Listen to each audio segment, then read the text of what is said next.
بسم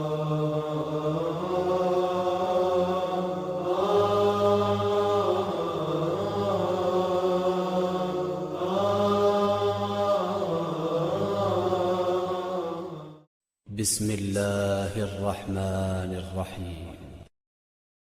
إن الله وملائكته يصلون على النبي يا أيها الذين آمنوا صلوا عليه وسلموا تسليما اللهم صل على سيدنا ومولانا محمد وعلى آل سيدنا ومولانا محمد وعلى آله وأصحابه وبارك وسلم كثيرا كثيرا۔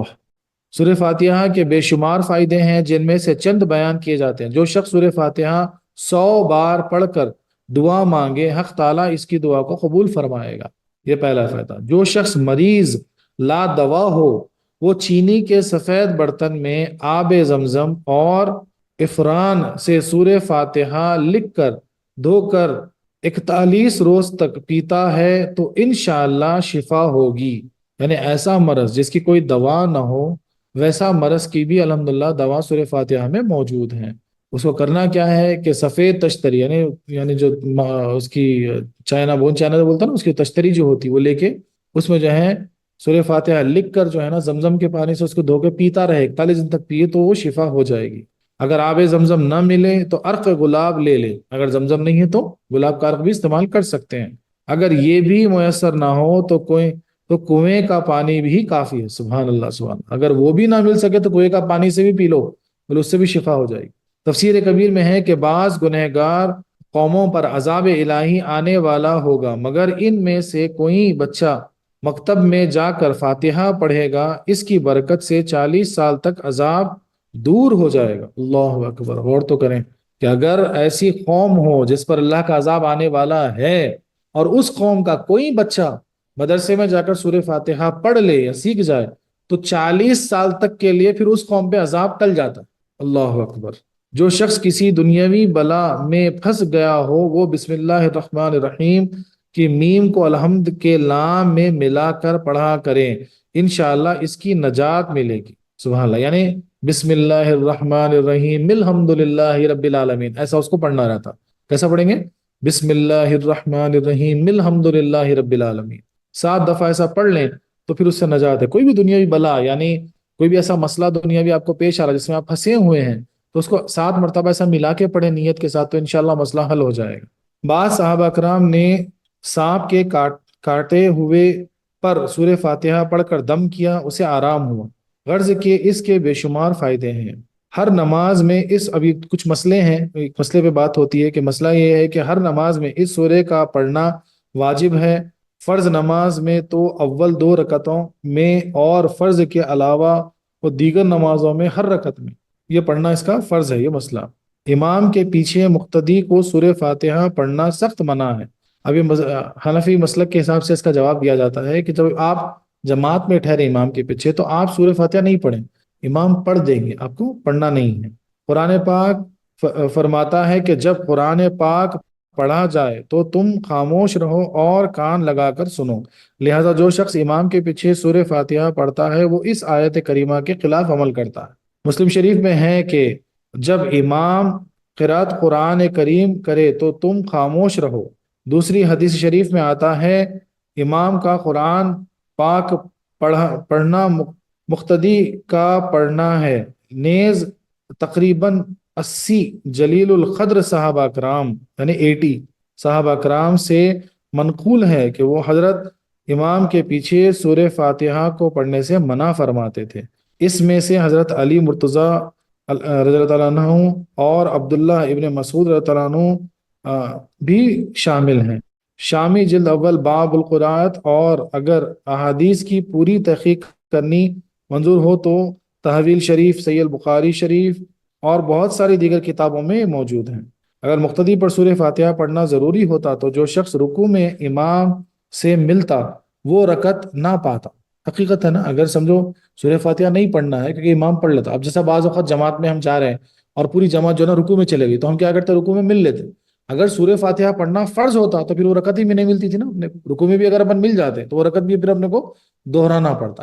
اکثر ہم کیا کرتے، رکوع میں اگر رکعت مل گئی تو رکعت ہم کو مل گئی، اور رکوع کے بعد اگر ہم مل رہے ہیں تو پھر ہم وہ رکعت کو دہراتے سلام پڑھنے کے بعد، کیونکہ اس کا فرض یعنی سورہ فاتحہ پڑھنا سورہ فاتحہ پڑھنا رہ گیا۔ بادشاہوں کی بارگاہ میں حاضر ہونے والے دربار کے آداب سب بجا لاتے ہیں اور سلام سب عرض کرتے ہیں، مگر کلام ان سب کی طرف سے ایک ہی کرتا ہے۔ نماز میں بھی بارگاہ الہی میں حاضری ہے، لہٰذا نماز کے ارکان، رکوع، سجدہ، قیام وغیرہ سب ادا کریں گے، کیونکہ یہ اس کے دربار کے آداب ہیں، اور تحیات وغیرہ سب پڑھیں کیونکہ اس دربار کا سلام وغیرہ ہے، مگر قرآن پاک کی تلاوت فقط ایک امام ہی کریں کیونکہ یہ عرض معروض ہے۔ حدیث شریف میں ہے، یعنی اب مثال کے طور پہ گروپ پورا جو ہے نا مل کے، کچھ لوگ مل کے کوئی بادشاہ کی بارگاہ میں چلے گئے، بادشاہ کے پاس، کہ بھئی جا کے ہم جو ہے نا جو بھی اپنا ریکوائرمنٹ ہے یا جو بھی ہماری ضرورت ہے اس کو پیش کریں گے۔ تو جب جاتے نا تو سمجھو جتنے لوگ ہیں سب جا کے بولتے نہیں، حالانکہ سب ادب بجا لاتے، سب سلام کرتے، سب آداب فالو کرتے، لیکن جو ہے نا جو بات چیت کرنی ہے، جو سوال جواب کرنا ہے، جو بھی ریکویسٹ کرنی ہے، وہ ایک آدمی کرے گا اور سب سنیں گے، یہ طریقہ ہوتا۔ تو اسی طرح نماز بھی جو ہے نا رب العالمین کی بارگاہ میں حاضری ہے، تو یہاں پہ جو حرکات ہے یعنی سجدہ رکوع ہے وہ سب کریں گے، سلام سب پیش کریں گے، اتحیات سب پڑھیں گے کیونکہ سلام ہے، لیکن جو عرض و معروضہ ہے یعنی جو بھی ریکویسٹ ہم کو بولنا، جو بھی اللہ تبارک و تعالیٰ کی بارگاہ میں پیش کرنا ہے، ہمارا جو ہے نا کوشچن سوال جو بھی کر رکھنا ہے، وہ صرف ایک آدمی کرے گا، وہ ہمارا امام۔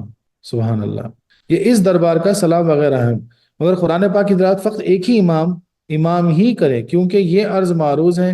حدیث شریف میں ہے کہ بغیر سورہ فاتحہ نماز نہیں ہوتی، یہ ہمارے خلاف نہیں، کیونکہ جب امام نے سورہ فاتحہ پڑھ لی تو یہ نماز سورہ فاتحہ سے خالی نہ رہی۔ سبحان اللہ۔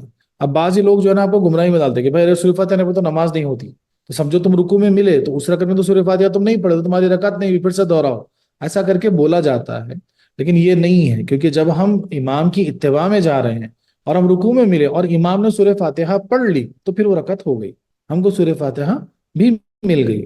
نیز یہ حدیث تو فرماتی ہے کہ سورہ فاتحہ نماز میں ضروری پڑھی جائے، اور قرآن کریم فرماتا ہے کہ جب قرآن پاک پڑھا جائے تو تم سنو اور خاموش رہو، ان دونوں کو اس طرح جمع کر لو کہ امام اور اکیلے نمازی سورہ فاتحہ پڑھیں اور مقتدی خاموش رہیں، قرآن پاک پر عمل ہو گیا۔ اور حدیث شریف پر بھی نیز حدیث فرماتی ہے کہ بغیر سورہ فاتحہ نماز نہیں ہوتی، لیکن قرآن کریم فرماتا ہے کہ جس قدر قرآن پاک میسر ہو پڑھ لو، یعنی جب آپ اکیلے نماز پڑھ رہے ہیں تو آپ کو سورہ فاتحہ بھی پڑھنا ہے، دوسری صورتیں بھی پڑھنا ہے، تو یہاں پر یہ حدیث مکمل ہو گئی۔